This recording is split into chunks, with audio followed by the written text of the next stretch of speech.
இதனுடைய மருத்துவ பயன்களை நாம் பார்க்கலாம். பெண்களுக்கு வரக்கூடிய கர்ப்ப புற்றுநோய் மற்றும் கர்ப்ப சூளை நோய் இவற்றை நீக்கும். ஆண்களுக்கு மலட்டுத்தன்மையை நீக்கும்.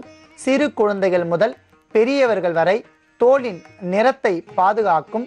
மற்றும் ஸ்கிட் எபிடெம்ஸ் என்று சொல்லக்கூடிய மேல் தோலில் ஏற்படக்கூடிய ரணங்களை ஆற்றக்கூடிய அற்புதமான ஆற்றல் குங்குமப்பூவிற்கு உள்ளது. இப்போது நாம் குங்குமப்பூ பாலை தயாரிப்பதற்காக 100 மில்லி அளவிற்கு நாட்டு பசும்பாலை காய்ச்ச வேண்டும்.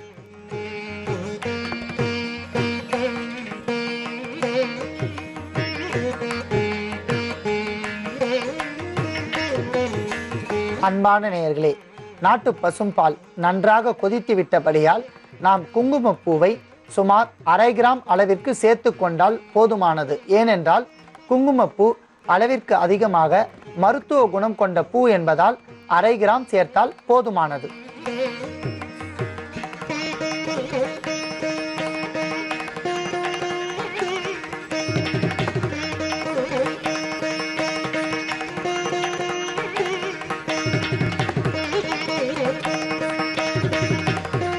அன்பான நேயர்களே, லேசாக இளமஞ்சள் நிறத்தில் பசும்பால் மாறிவிடும். ஏனென்றால் குங்குமப்பூ தூய்மையான குங்குமப்பூ என்றால் இளமஞ்சள் நிறலில் பாலுடன் சேரும்போது மாறிவிடும். இப்பொழுது நமக்கு இளமஞ்சள் நிறத்தில் காட்சியளிக்கக்கூடிய குங்குமப்பூ கலந்த பசும்பாலை நாம் அப்படியே எடுத்துக்கொள்ளலாம்.